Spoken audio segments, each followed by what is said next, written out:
Hey friends, today I really want to share with you everything I've learned about pyrography. Pyrography is super fascinating. I'm just going to show you some of my work here.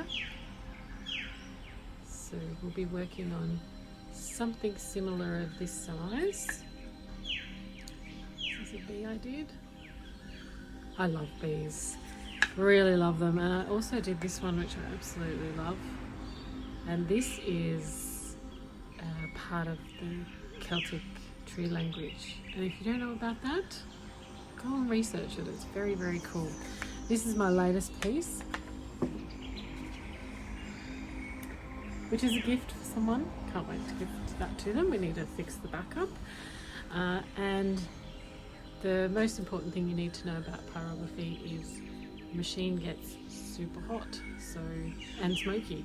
So first off, if you're inside, you might want to wear a proper mask, because the smoke can come and get all up in your grill, or you could have a fan that blows the smoke away with a window, near a window with the window open.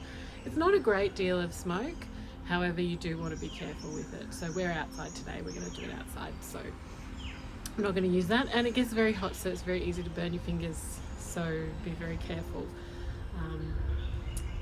Let's go. Today I'm using a Razortip D10, and this is a double machine, so you can put on 2 tips, and I've got 4 different tips here,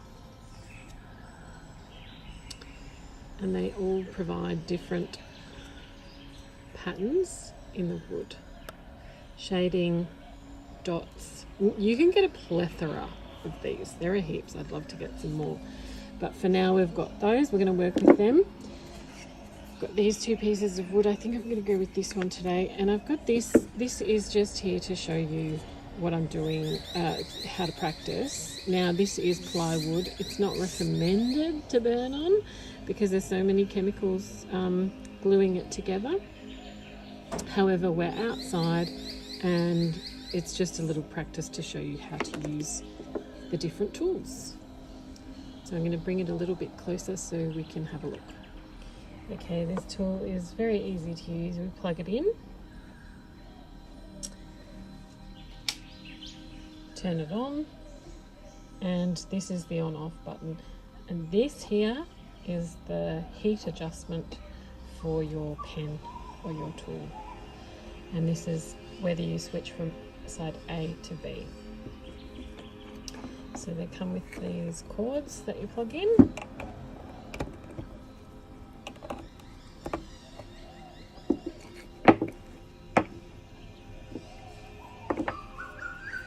And then the ends, really easy to use. Just stick them in like that. And then we turn them on. And the biggest thing with this, I feel, is with a double machine, because you can buy just one with one, is you get confused as to which pen is on at times sometimes. However, that's not a big thing. It's nice to have 2. These ones can sit in there. And we'll just turn it off because we're not using it for the second. And we'll have a little play with some wood. Let's turn it on, and we're on A, which is this tool. And I have found, honestly, have a play with these different. That's very cool. This is very super hot. I think 10 is too hot, so we'll sit with about 7 and 8 in there. And this is actually the writing pen, I believe. So what shall we say? And all it is a matter of pressing down. The harder you press, the longer you keep it there.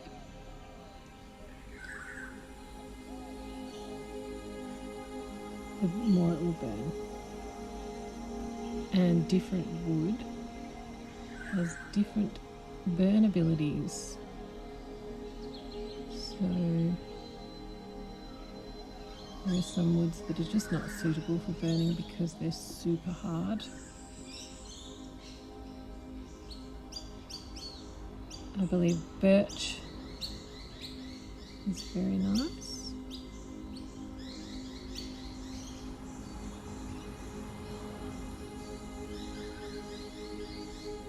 And I've got a bit of pine here today.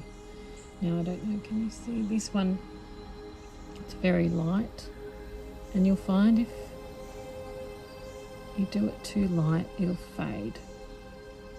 It's not really burning.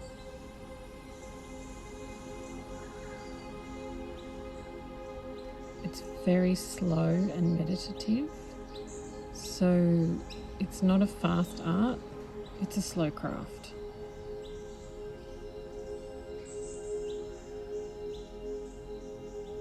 I find the pen quite easy.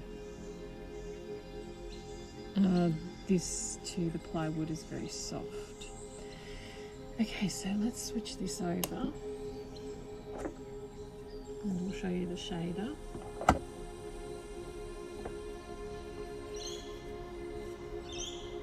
This is the shader, and this is fantastic. This has a lot of uses, and I'll show you what we do there.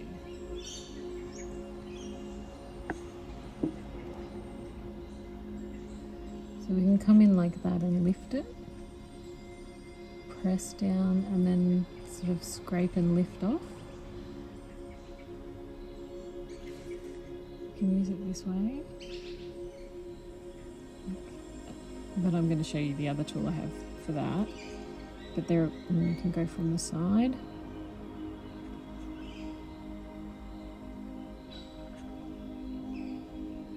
Best thing about this sort of art is you can always move the wood around. So the shader is brilliant too. You'll see. We'll play with that in a sec. We'll switch the tools over.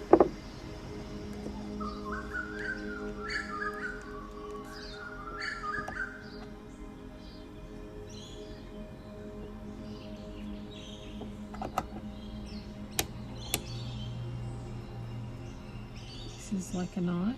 This is super sharp and super hot. So careful. And this is, I think, my favourite tool at the moment. So it's really easy to make beautiful sharp lines. And when you are doing pattern work, like this oyster mushroom cluster I did, it just looks magnificent. Really good for fur too, like just little, so you can't go fast, it doesn't work.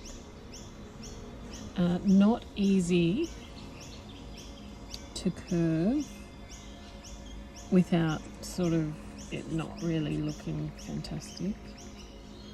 You'd be better off using maybe that tool, but this cuts into the wood really nicely and it burns. It's very nice. It sort of sinks in. It's a matter of just pressing, play, have a feel of this. So now we'll swap over to this one, and this is the ball point.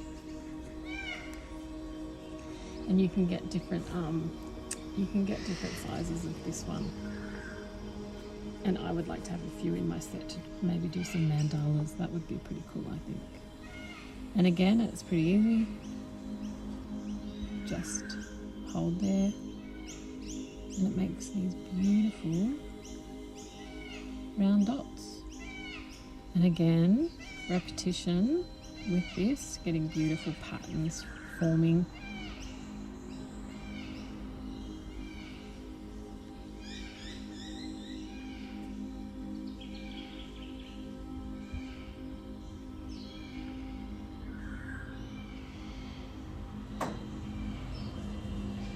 And that's how you use your pyrography tool.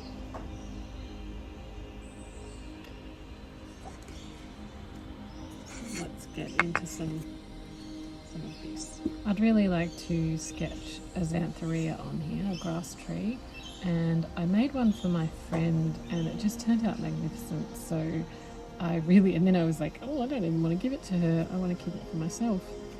So I'm just going to sketch one here.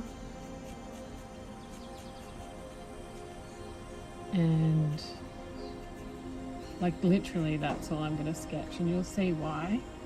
We're going to start with the shader tool.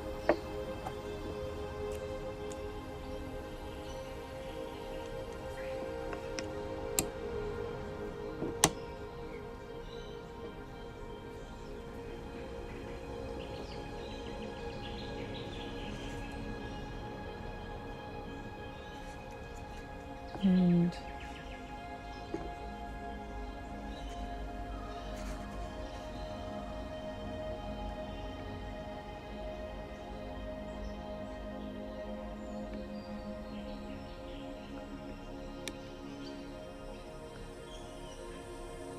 so the biggest problem I find with using this wood, which is, I think it's pine, are the rings. The rings are really hard.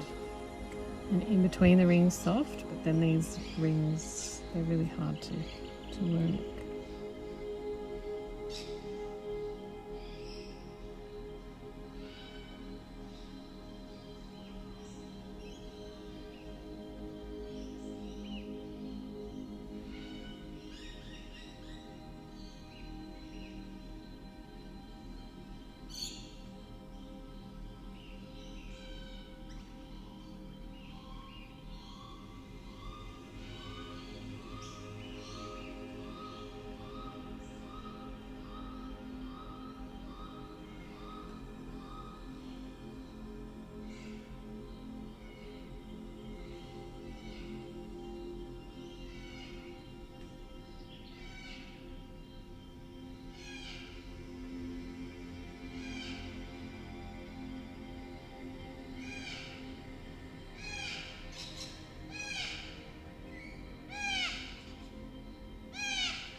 This is a very slow craft, so just remember that if you want to purchase a kit,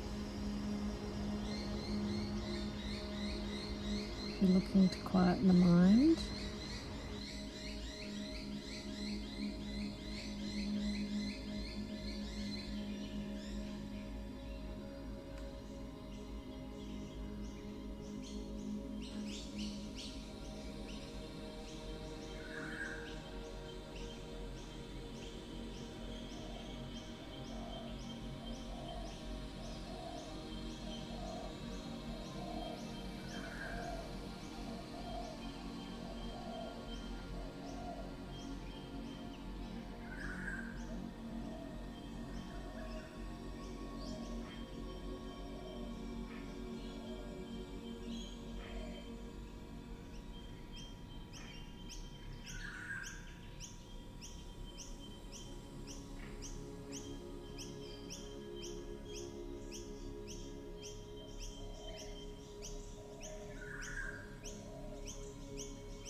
Okay, so now we get to do the grass, which is super cool, and we switch over to the knife.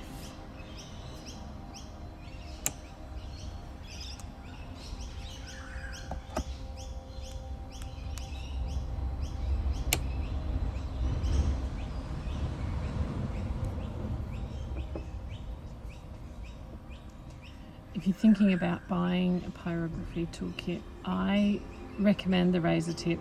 However, I think you can buy them just with the one attachment. You don't need to buy them with the two, and I think that realistically one is fine, but having a few different pens is the way to go for sure. Okay, so I'm going to start, the grass is going to come out of there, and just see how we go, I guess.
There you have it. That's how you use the pyrography machine to create a beautiful Xanthorrhea. Have fun, guys. Take care.